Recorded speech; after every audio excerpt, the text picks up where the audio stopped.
బతుకమ్మను శ్రీచక్ర మేరువు ఆకారంలో పూలతో తయారు చేస్తారు. ఆ పువ్వులనే దేవిగా పూజిస్తారు.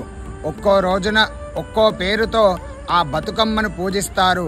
మహాలయ అమావాస్య నుంచి 9 రోజుల పాటు వివిధ పేర్లతో పిలిచే బతుకమ్మలకు వివిధ నైవేద్యాలు ప్రాచుర్యంలో ఉన్నాయి. ఒక్కో రోజున ఒక్కో నైవేద్యము సమర్పించి చివరి రోజున బతుకమ్మను నీటిలో వదులుతారు. మొదటి రోజు ఎంగిలి పూల బతుకమ్మ నువ్వులు బెల్లంతో నైవేద్యము. రెండవ రోజు అటుకుల బతుకమ్మ పప్పు బెల్లము అటుకుల నైవేద్యము. మూడవ రోజు ముద్దపప్పు బతుకమ్మ ముద్దపప్పు పాలు బెల్లము నైవేద్యము. నాలుగవ రోజు నానే బియ్యము బతుకమ్మ అంటే పాలతో నానబెట్టిన బియ్యపు పిండి అలాగే బెల్లము నైవేద్యము. ఐదవ రోజు అట్ల బతుకమ్మ అట్లు నైవేద్యము.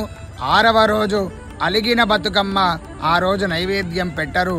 ఏడవ రోజు వేపకాయల బతుకమ్మ సకినాల పిండితో వేపకాయల నైవేద్యము. ఎనిమిదవ రోజు వెన్న ముద్దల బతుకమ్మ నువ్వులు వెన్నె లేదా నెయ్యి బెల్లము నైవేద్యము.